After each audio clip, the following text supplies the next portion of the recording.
Jana nambaye n'inkweto.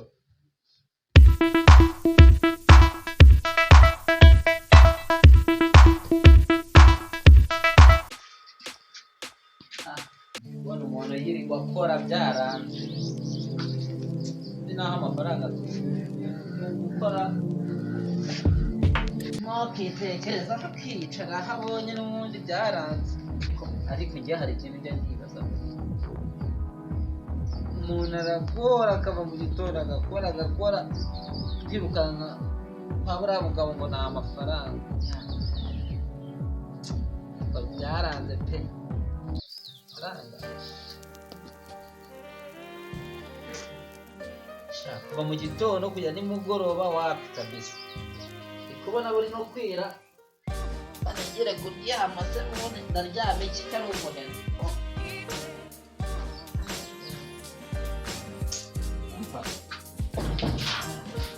Biba byaracanze abantu. Ugira kinguka mwe kuryama njya guhena mu nzu z'abandi dukodesha none sinza yikodaho ndayakura twakodeshe byihore byamire njye guhena ndeko bwacya nkabona ayo mufungo w'ejo kurya. Reka niryamire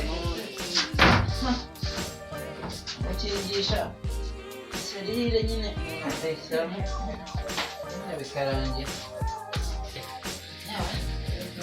kwirambika nyine ko barere bw'abandi bwanjye sinjyana kwirambika kuryamana ibibazo gusa sinzi nimba nzabona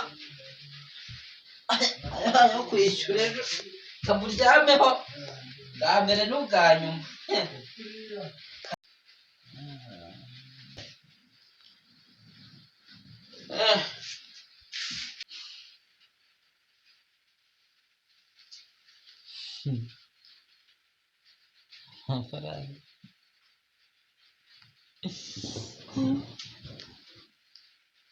Amafaranga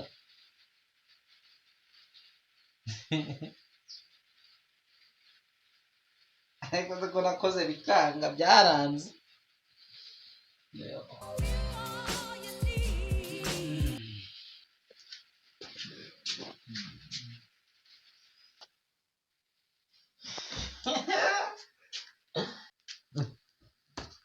Ranga nakize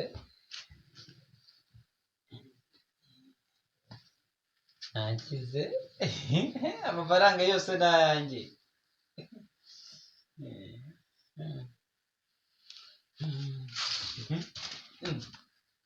Nambaye neza ngo ni amafaranga natangiye kubona ni menshi cyane n'abamukire.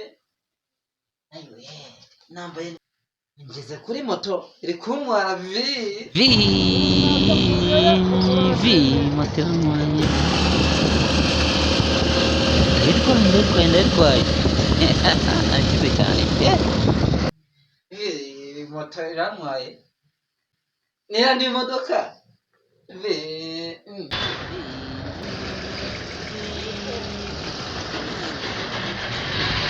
none ndi no mu iduka.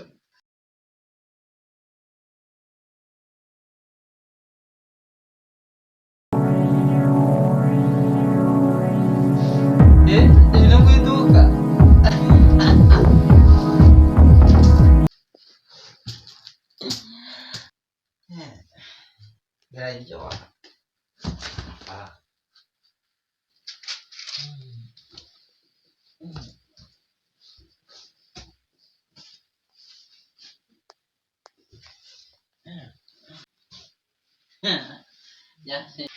Amafaranga nabonaga ari he?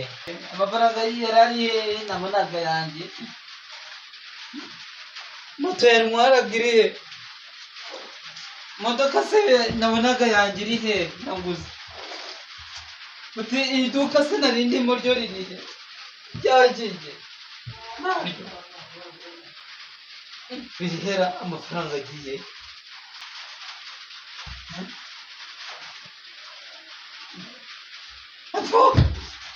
nawe nakuryama kuri matara z'abakire mu nzu z'abakire ni ukubyuka umuntu yakize yabyuka akimba akabura ubukire noneho umuntu uracyandi nta nubwo mfite nayo kubishyura narose amafaranga